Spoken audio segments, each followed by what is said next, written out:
Great. I know it's been an intense day and a half, and both the benefit and the challenge of being toward the end is you get a chance to hear all the other conversations and try to synthesize them, but also a lot's been said. So we're going to try to get some interesting different viewpoints on some of the themes that we've been hearing right along. This is a terrific and very unique panel.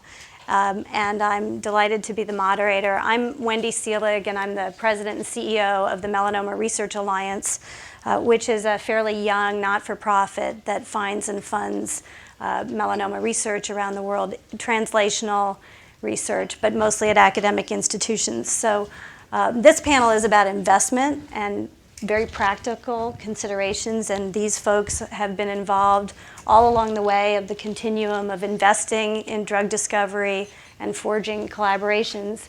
They're the experts, so I'm just going to direct traffic here and ask some questions and hopefully get them talking. So let me introduce quickly who we have sitting here. Their bios are in your books. It's sort of same format you've been seeing this whole couple days.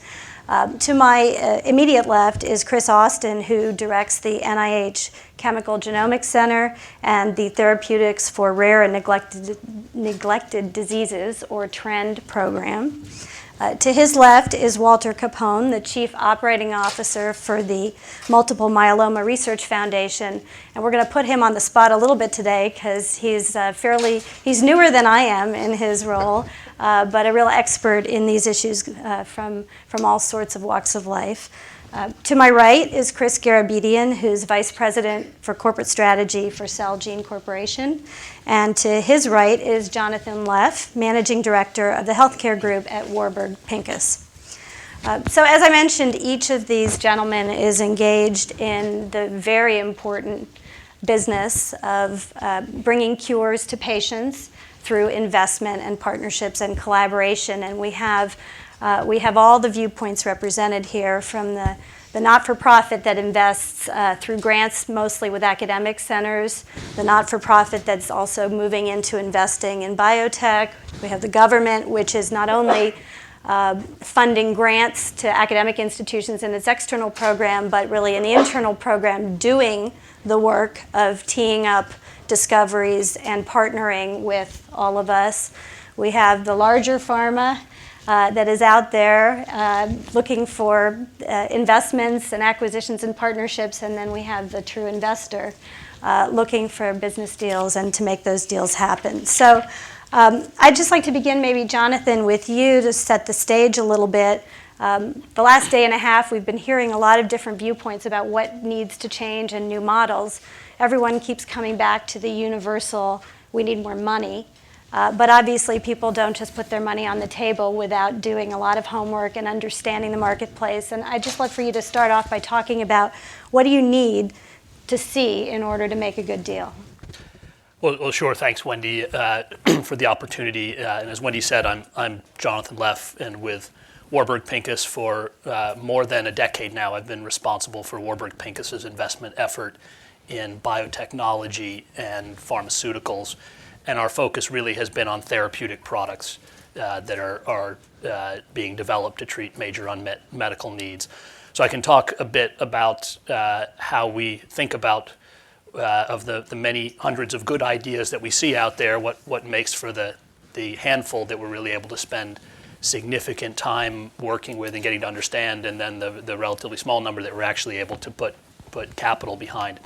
I think, and I'll talk about the criteria, and I'll get to the end of it, and you'll say, well, that sounds awfully simple, and sounds an awful lot like apple pie. But we'll spend the rest of the hour here, I think, talking about why it's hard to find opportunities that quite meet all these criteria. But first, you've got to start with a major unmet medical need from our point of view, and there are many drugs out there in development that we look at and say, at the end of the day, I'm not convinced they're solving a big problem for patients. And it's awfully difficult particularly in today's climate, much more so than 10 or 20 years ago, if you're not addressing a real need that patients have, if you're just a little bit better than something else in an environment where patients are already reasonably well served, it's very difficult to make the commitment to put the hundreds of millions of dollars and the years of time into drug development. So you start with a major unmet medical need. Then we want to see some basis or strong basis of evidence that the proposed treatment, the proposed product, or the proposed approach really is able to serve that need. And usually unmet needs are unmet for a reason. They're not simple. They're hard problems to solve, and they're problems that people have not been able to solve to date. So why is this particular approach going to solve those problems? And that evidence can take the form of the preclinical studies, the scientific evidence about the mechanism, and ultimately, ideally, evidence from clinical trials of how the product is working. And then we want to see a path to the market. So it's important to once you have those things, to understand what are the kinds of studies that have to be done to get to FDA approval and EMA approval, the European Medicines Agency, to be able to get products to market in the US and Europe. And increasingly, we're thinking about the rest of the world as well as important marketplaces. But most of the analysis sort of begins and often ends with the FDA. What are the FDA's criteria for this particular disease likely to be? How confident are we that we know what those criteria are going to be when we ultimately get in front of the FDA? And what are the studies that need to be done to meet those criteria? And then we roll that, of course, all through into a financial framework. What studies have to be done? How much are they going to cost? How long will it take? And what's the probability that all that will be successful at the end of the day?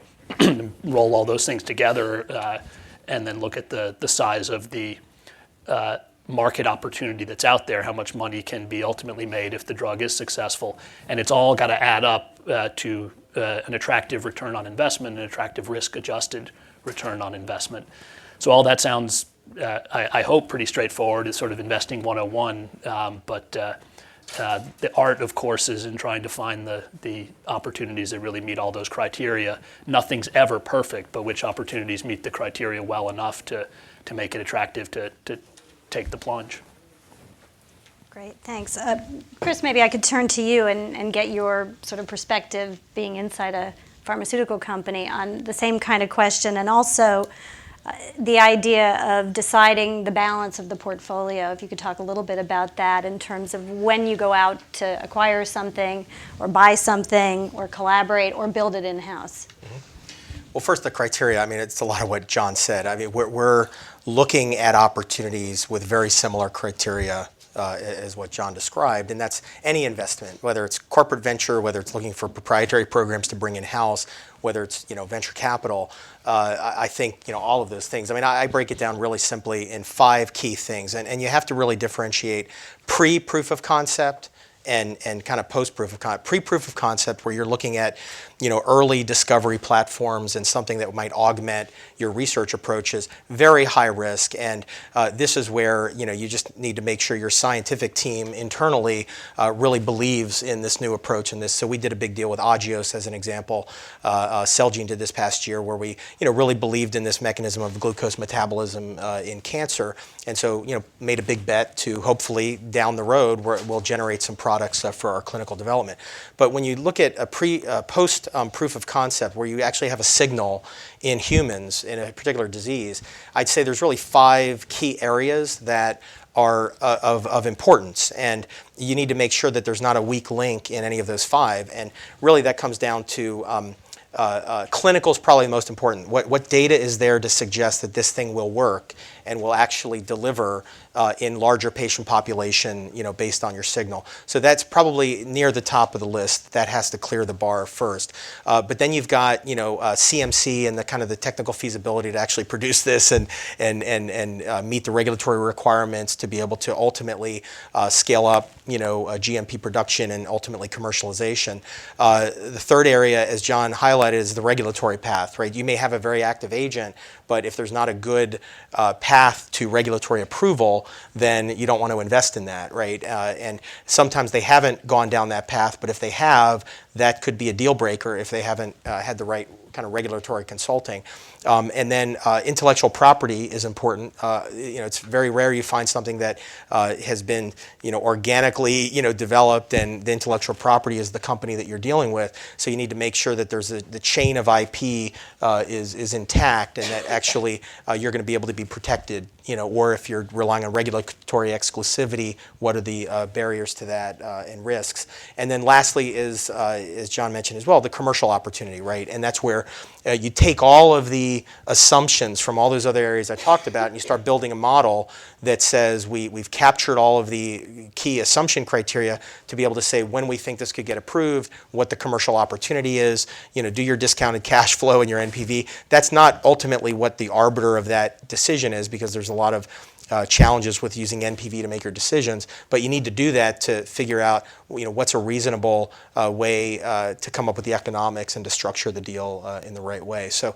that's what I'd say generally is very similar to what John described in terms of the criteria.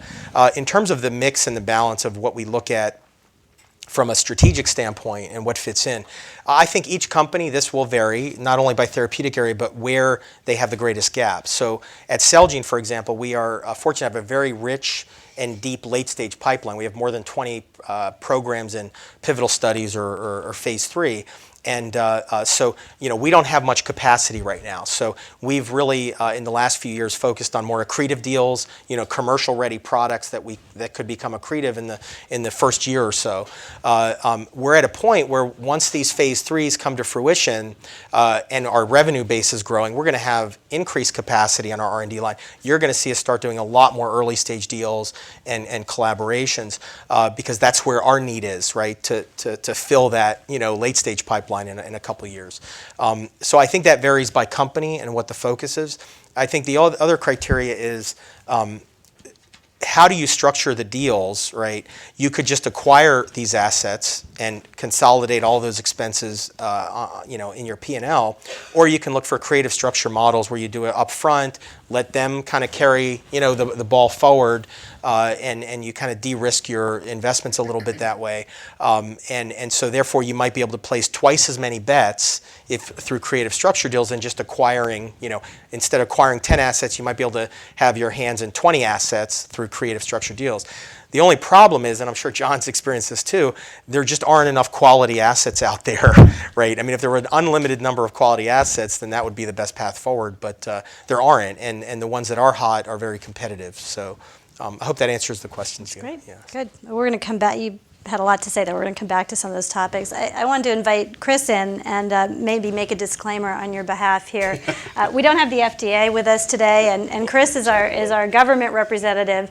So we talk about government. Obviously, there's a lot more than just the NIH, but really want you to talk about what the NIH is doing in this space, which is actually evolving even as we speak, with some announcements just in the last couple of weeks. And the morning plenary, we heard a little bit about that, but would love your perspective on what you try to do to advance these deals. Yeah, sure. So so it's easy for me to not say anything about FDA because I can't say anything about FDA.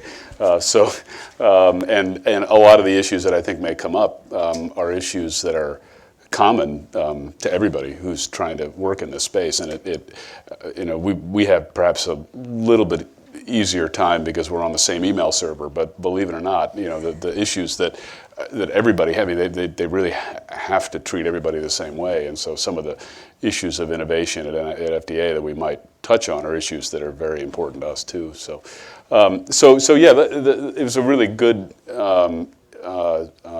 sort of background to what NIH is doing the last two speakers, because there are many disorders for which there is a large medical need. That is, the medical need of the patient who has the disorder is large, i.e. they're lethal disorders, but the number of patients who have them is small, so that's a problem.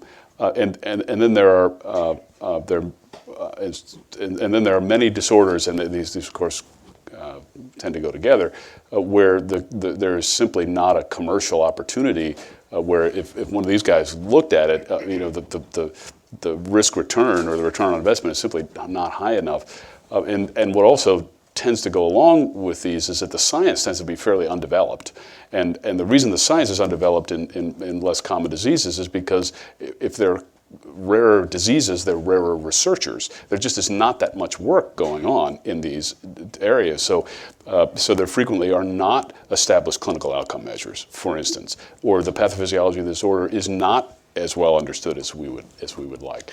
And so if you take all of the characteristics that these guys were talking about and you say, well, okay, what happens to the programs that don't meet one or more of these characteristics in order to get private sector funding? Those are what we work on.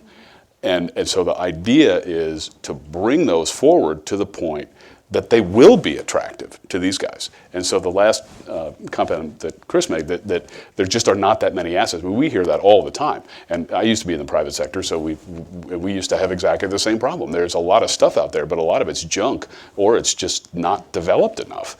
And the problem is that the system has not really been in place to do the kind of qualification. I won't call it validation, because that's we could spend all afternoon talking about what validation means. But to get it to a point where the risk-reward profile is adequate, or it's de-risked enough, in the term of art, that it would be attractive to a private sector investment. You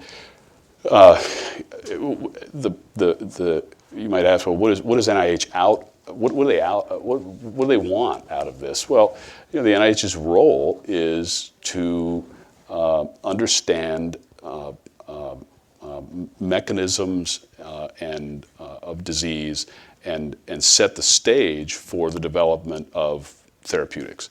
And so what NIH is doing now is very much consonant with the role it's always had. It's simply that the basic biology is now pretty well understood in many cases, and so what is necessary is for NIH to do a little bit more of the human qualification, if you will, to take those discoveries to the point that they might be attractive to someone else. So I guess if we're successful here, this will be not only a scientific success, but it'll be, to coin a phrase, an economic stimulus, because it will make assets available for a lot of capital that's just sitting on the sidelines now, for reasons I think we all know. So, and before we turn to Walter, I just want to ask you to spend just a couple seconds describing actually what the capacity that you have at NIH now at the Chemical Genomics Center, and how actually you do that work, because I'm not sure that everybody really knows about that. So it's a great question. So I was at Merck before, and so that was a wonderful environment for all kinds of reasons. The scale, the culture, the competencies were just what you need to do this kind of work. But for 95% of diseases and targets, they simply would not be worked on in that environment. So the idea was, and now we've accomplished this, is to take the best of the people, the technologies, the lessons, the team-based culture, the deliverable-based culture, transplant it into the academic or government world, set those people loose on the 95% of targets and diseases you can't work on in the private sector.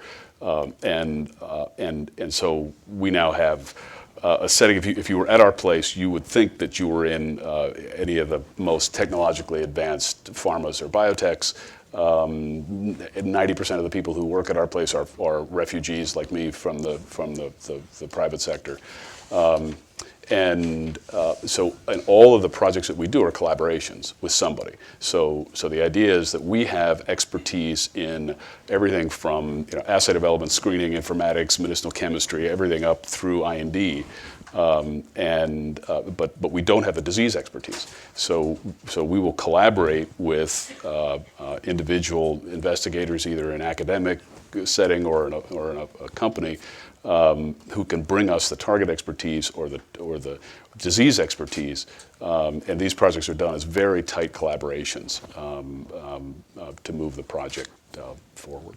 Great, thank you. Okay, so Walter, again, so we've been talking about the different places along the continuum, and MMRF has really been a pioneer in terms of taking the not-for-profit model, seeing a gap, and moving the commercial side and the biotech side forward. So can you talk a little bit about the MMRF model and how you view especially some of these questions of risk? Sure, so I'm happy to do that. Wendy, Walter Capone, Chief Operating Officer of the Multiple Myeloma Research Foundation.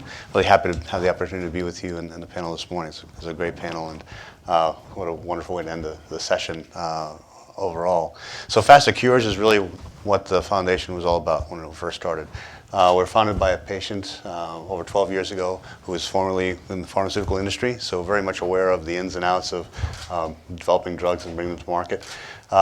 But at the time, there was no real effective treatment. Melphalan, the primary drug that's been used, highly toxic, very essentially ineffective, but it was essentially the only product available. And it was founded on the foundation was founded on the premise that we've got to be able to do more. There's got to be something better that can be done. Luckily, there was one company in particular that was at the lead of developing drugs in a number of different areas, trying to find a right application, and that was Celgene with its work on thalidomide, and then following quickly behind that lenalidomide or Revlimid.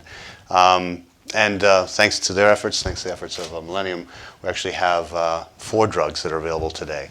A lot of the work and the focus, the foundation was basically to do 3 things. Advance the basic science and biology, understanding the mechanism of why this blood cancer, this particular tumors advanced so rapidly in patients, and the mechanisms to, as Chris was describing, to impede or inhibit or overcome cancer progression and this particular type of cancer.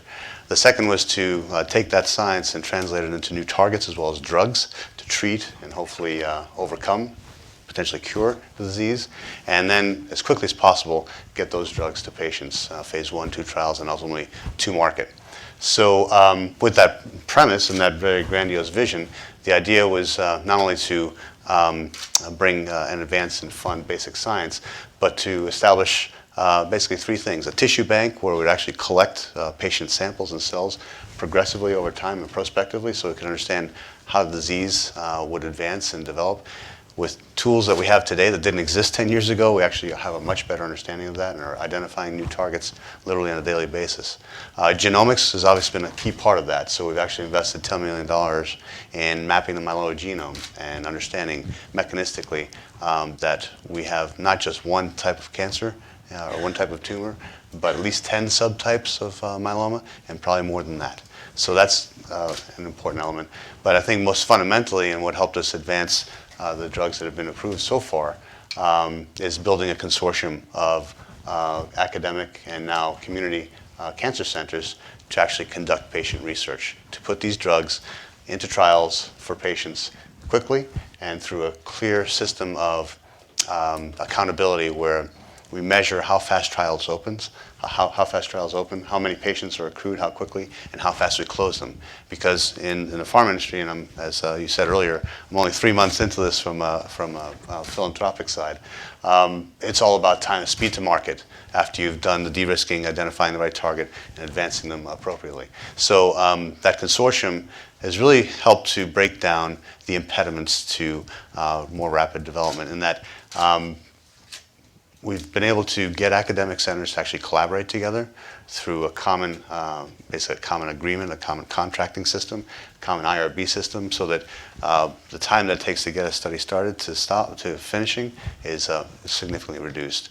60% faster trial opening, and that means months lopped off of the development process.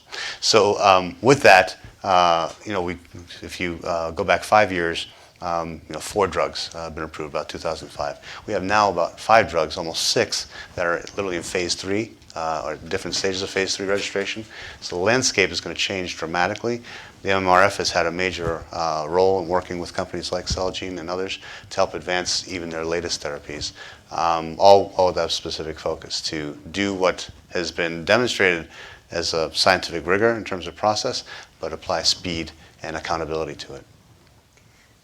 So I want to go back down here to you guys. So I see kind of two sides of a coin with the kind of explosion in the science and the genome and the understanding of subtypes of disease and, cancers and other what you might define as a rare or neglected disease that, you hear the word cancer and you don't think of it as either rare or neglected, but many cancers, yours and ours, are. So on the one hand, the explosion in the science with the opportunity. On the other hand, smaller markets, more complicated, more difficult, more data needed. So can you talk a little bit about the two sides of the coin, Jonathan, first? Sure, and I guess it's a general proposition that you're raising as well as one that specifically manifests itself with rare diseases or orphan diseases.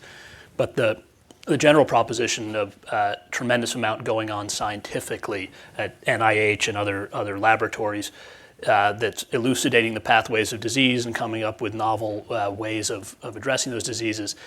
And frankly, the failure of our entire system to translate those scientific discoveries into real treatments and real cures that are making a difference for disease at the rate that I would like to see, and I think all of us would like to see. It's a real dichotomy out there, a real gap from the scientific innovation to the actual commercialization of the treatment. And I was talking to a senator a few years ago, senator who I won't name, but came to address a group of venture capitalists and presenting himself as I'm the great friend of innovation in medicine. And he said, I've voted for increasing NIH budgets 15 times over the course of my career in the Senate. And so I said, well, that's terrific, but what have you done about the real problem facing innovation in medicine, which is the FDA? And he said, FDA is a big problem as well, and I've been very clear on the floor of the Senate that FDA has to clamp down on industry for all the rotten drugs. And it just completely went in the wrong direction. It made me realize that the whole public discourse is off kilter about FDA. And if you talk to Congress or listen to what is said in Congress about FDA, or even in the media what's said about the FDA, the emphasis is on how horrible it is that FDA every now and then lets a drug through that actually turns out to potentially be harmful, like Vioxx or Avandia. And that's what you hear about, and what you don't hear about are the hundreds of therapies for major diseases that are bogged down in standards that FDA is applying to demonstrate safety and efficacy that are simply unattainable and don't reflect a reasonable balance between the evidence that patients want to see for potential efficacy versus the risk that they're taking when they have a very serious disease that they're dying of or seriously compromising their quality of life. That's the FDA problem that we need to be talking about, and unfortunately, I rarely hear that in the public discourse about FDA. So fundamentally, I feel like it's the hundreds of treatments that are sort of languishing because FDA is applying unreasonable standards to them, and thousands more that never get funded and never get developed and never get taken forward out of the laboratory into development because people like me and people like Chris look at them and say, I can't see a path to get this to market because FDA either has not been clear about the standards that it's going to apply, or the standards that it's going to apply are not feasible or economically unattractive to try and pursue. And it really does show up in rare diseases then in particular, because by definition, a rare disease is one where there are fewer people who have it. And FDA wants to apply the same statistical standards to clinical trials for every disease. They want you to show 2 studies that demonstrate a statistically significant and clinically meaningful benefit in a randomized study compared either to placebo or to some existing standard of care. And that's great. I mean, when you can do that, that's the gold standard of evidence for clinical benefit. But the problem is if you're trying to treat a disease that has 10,000 patients compared to a disease that has 1 million patients, well, it's 100 times harder to enroll those patients into a clinical trial, 100 times harder. But the number of patients that you need to show a statistically significant benefit is the same. And somehow, if we want to encourage the development of therapies for less common diseases, which are the ones more often than not that are major unmet needs because they have less therapies available to them, if we want to encourage that, we've got to find a way to design a standard of evidence that balances the efficacy against the safety that is attainable in the context of those diseases and in the context of the frequency of those diseases. And frankly, while occasionally you hear lip service about that, and the Orphan Drug Act and accelerated approval mechanisms and so on within FDA, frankly, with only a few exceptions over the years, and HIV was one of them 15 or 20 years ago, and cancer at times, certain types of cancer at certain times, the outcry from the public has been such that FDA has engaged in some more creative methods of getting drugs to market, but only sometimes. But outside of those areas, a rare disease is treated like any other disease, and when you look at the barriers to being able to develop a drug and meet FDA standards, they're just frequently not feasible. So, yeah, go ahead, jump in. Yeah, I was just going to say that it's what Jonathan says is correct, and I can give you some insights from from working with folks there that there are a good number of people at FDA who really understand the problem. The people at the very top, people like Janet Woodcock and those folks, they really understand the problem. I think but what I find they run into is two things. One, the organization is structured in such a way as it's very hard for the people on the top. It doesn't work like a pharma does, where if the person who runs the place says do this, everybody does it, or else if you don't, you get fired. In that environment, that's not how it works. So beyond a point, Janet may think one thing, Peggy may think one thing, Josh Sarfstein may think one thing, but what the review groups do is not necessarily, they're not going to follow that advice. So that's the first point. So they're dealing with this problem of how do you cause organizational change in an organization like that. It's like being Holy Roman Emperor and trying to get so that's part of the problem.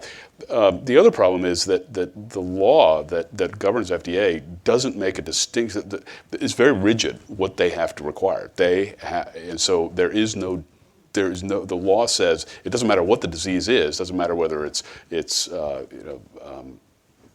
high cholesterol or even P4C disease, or anything in between. They're supposed to meet the same statutorily. They have to, by law, meet the same requirements for safety and efficacy. So they're kind of between a rock and a hard place. And as you know, when everything goes bad, Congress just descends on them in a rather unpleasant fashion, and so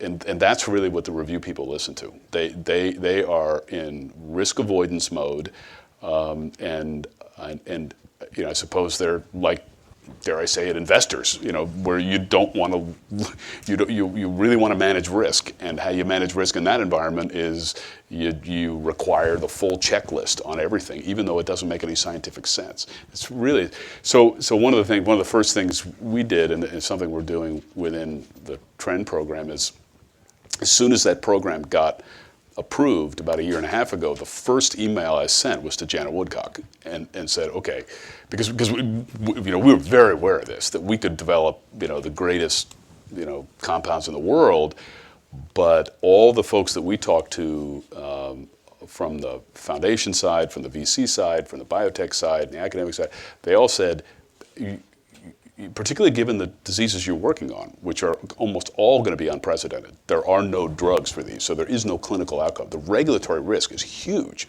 It doesn't matter what your compound looks like. And so you've got to address that problem. And so we said, okay, well, we're not FDA, but maybe we can. So, and Janet was wonderful and very anxious to be a partner in working with us. So actually, it's a group of TREND folks and FDA folks who are at the slightly above the executive suite. This is people like Ann Pariser and Mark Walton and these kinds of folks some of you may know. And what we do actually is get together every month and we present them problems, real life problems that we're having in developing compounds for these kinds of disorders. And unlike when I was at Merck, where we had to be very careful about what we presented, we just hang out all the dirty laundry. We tell them everything about what the problems are. And then they tell us, well, what are the issues that they see companies coming to them with that stymie development of projects over and over and over and over and over again? And are there systematic issues, research issues that we could help solve? And so that actually has been a very useful exercise. And I think how we all think about this is that change within the FDA needs to be viral to some degree. So we can start with the fact that we know your email address, and we now know you have a direct connect to them, right? So you got a problem, email Chris. And, go ahead. I'd like to raise a different tack, because Yep. I don't disagree with what's been said about the FDA in the earlier panel and today about, especially as it relates to the diabetes and the obesity drugs, et cetera, and the unpredictability. But I do think one of the bright lights is the orphan drug area. And I think, you look at a company like Alexion that has, by any stretch has been extremely successful, $6.5 billion market cap, one drug, no technology platform. It's generating about $400 million in revenue and growing. And they basically did their initial study was in about 80 patients. Then they did a placebo control with an additional 80 patients or so, with placebo control. And they got approved. And there weren't really... They had funding. And they got funding. And there weren't a lot of hard endpoints. It wasn't a mortality benefit that they had to show. They reduced transfusions. They showed P&H, level markers for success.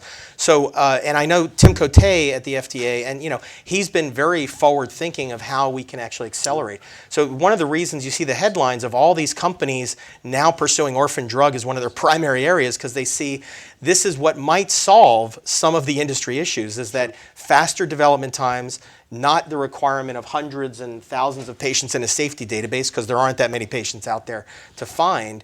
And you can actually, so far, even in the light of healthcare reform, charge a requisite amount to actually earn your money back and earn a profit. So I actually think this is an area where the FDA is trying to do the right thing, has some track record of actually having some success in this area, and why I think the industry has adopted this. So, and I think it's only going to accelerate as what Chris has described, the information that we're gathering, and as he mentioned, many of these diseases have no options, right? So the FDA doesn't have any precedent. They're still trying to figure out endpoints. They had a meeting recently on Duchenne's muscular dystrophy to try to figure out what are the endpoints we should be using as a criteria, because we don't know, and they're engaging with industry to help figure that out. So I think if there is a bright spot, right, with the FDA, it's a willingness to actually figure out how to crack this code around orphan drugs. So I knew that we were going to get into a discussion of FDA, because obviously that's a really important potential deal breaker for investment. But I kind of want to get back to the decisions of investment beyond that, sort of stipulate that there are problems there. We'll come at the end and talk about what we could change. But I wanted, yesterday the FDA was here, and they talked about an important issue in cancer and probably in other diseases with regard to testing drugs in combination and ultimately bringing forward, Jonathan, I think you mentioned the HIV example, that it's a cocktail. So from the perspective of investment, understanding that when these compounds don't reside in the same company, and there are all kinds of issues of getting to market with a single agent, it's hard enough to get there with one.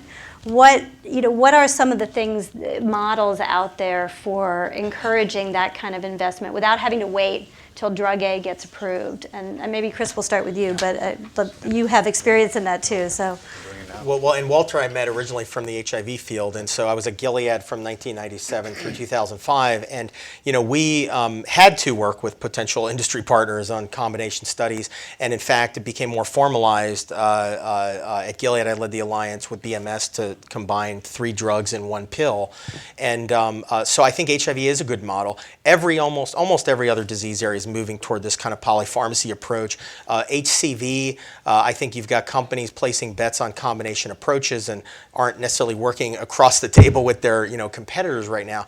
But in almost every disease and cancer as well, even in the myeloma space, Onyx is doing a study in combination with carfilzomib and Revlimid.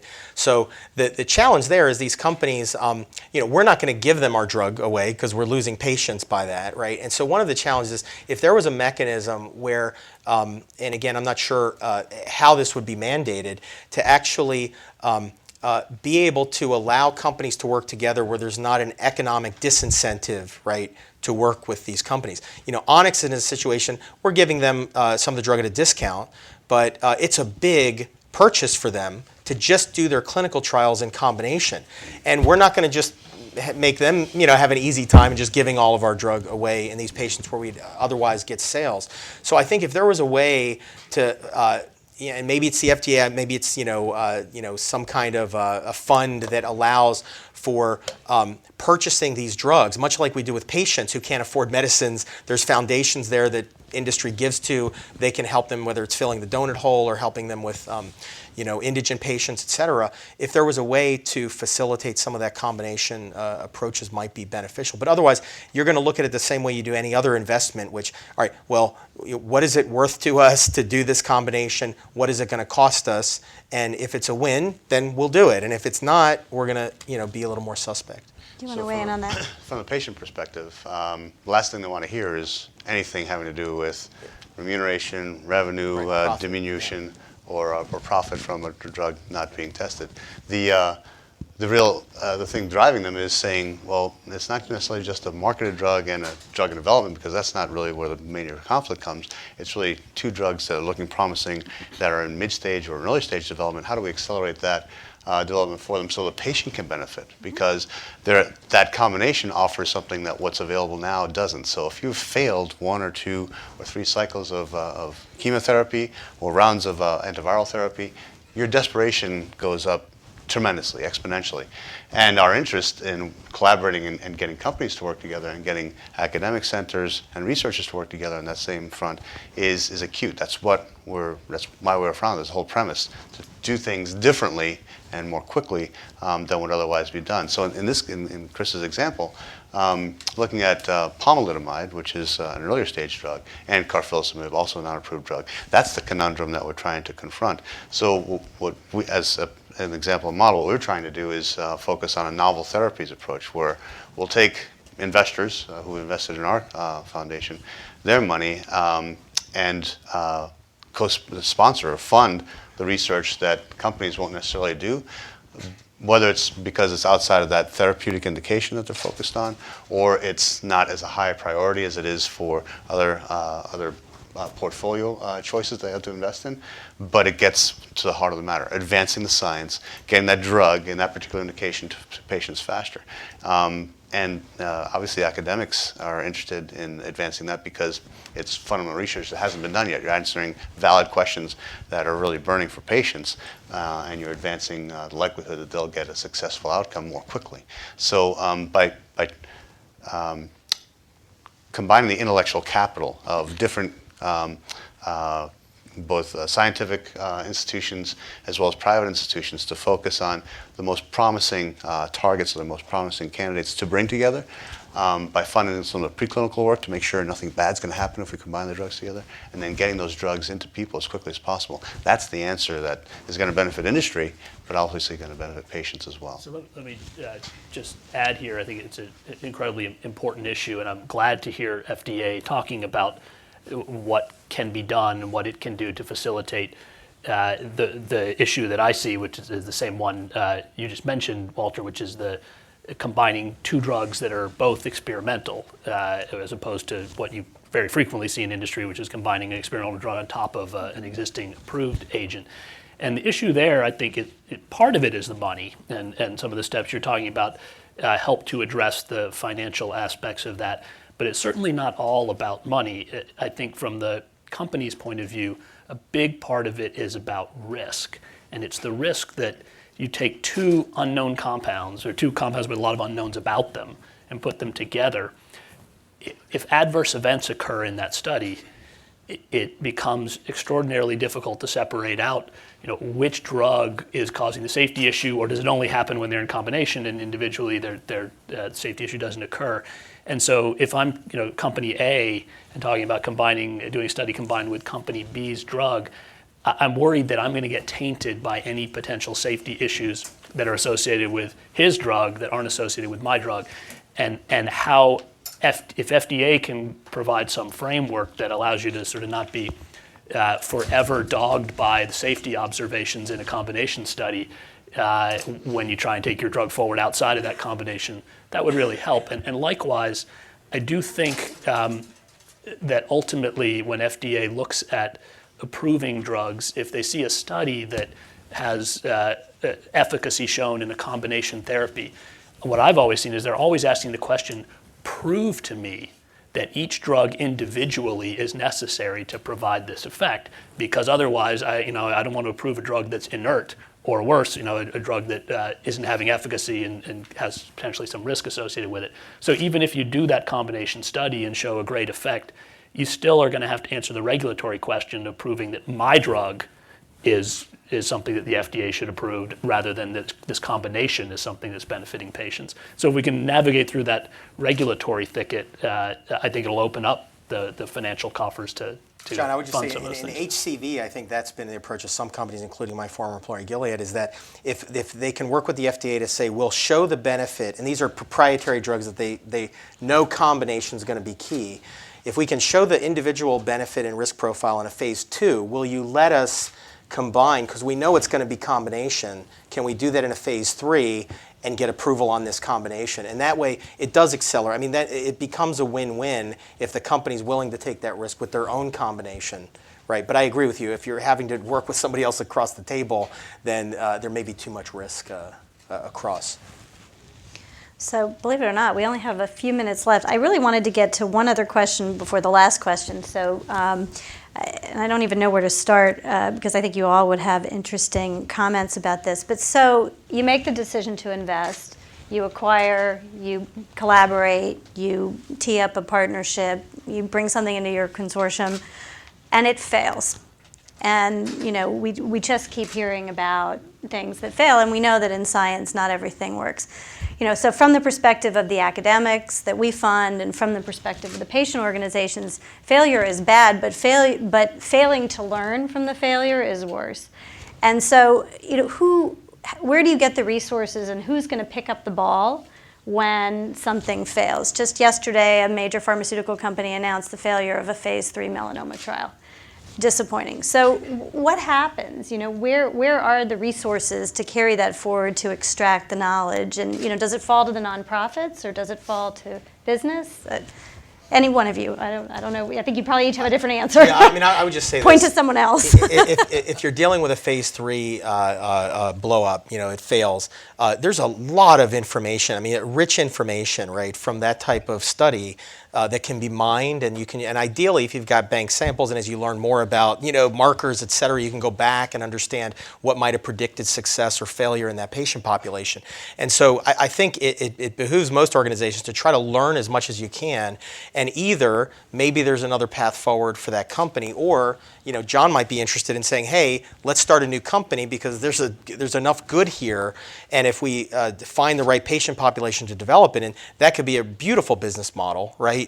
To take something off the shelf. So, I mean, I think you're going to see more and more of that, and I think as we have a better understanding of the markers and what can be developed, there's a lot of diagnostic companies that are trying to do this now and relook at drugs that are on the shelf to see if they can recast them in a different light because of subpopulations, et cetera. So I think that's an area that you're going to see continue to be a focus of industry. Is there a role for government in that, or NIH, or some other entity? I actually think that is probably the most important contribution that NIH will make frankly, because the point that you raised, that is a research question, right? It's not a question that you're ever going to make any money on answering, at least in the short term, right? I mean, if you have the answer, that's an important information, that's a data point, but you can't sell a data point, right? I mean, well, companies have tried, but it doesn't work. You know, and that data point isn't going to be useful for treating a patient either. It's a research question. So actually, one of the bedrock principles of the TREND program in this new therapeutic institute that just got announced last week is actually to focus on reasons for success and failure and publishing them. And it's an interesting, particularly in the preclinical space, and the clinical space is a whole other group of issues, but particularly in the preclinical space, if you think about the model that has existed for the last, during the modern drug discovery, it's very different from the traditional scientific model, right? So that in a basic research setting, when something works, or even to some degree when it doesn't, you try to understand why, and you publish it. That's how science works, and then and the community learns from things that work and don't work. Well, in the preclinical space, as soon as you start talking about IP, as soon as you start developing a molecule that you have a patent position on, and you generally don't publish most of that, and if something succeeds, you certainly don't publish why it succeeds. If it fails, usually, at least in my own experience, you don't spend a lot of resources trying to figure out why it failed and then publish why it failed.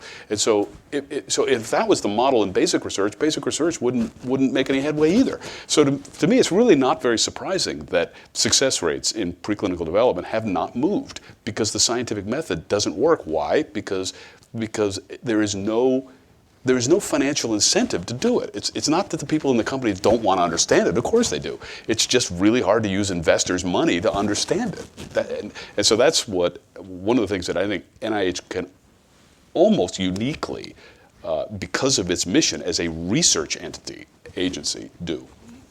So I'm going to give the other two of you the option of either answering that question, but I'm going to ask a question as a sort of a closeout, and Walter, we'll start with you, which is, if you could change one thing going forward, a little bit of blue sky here, and you can answer more money for myeloma, melanoma, whatever, what would it be?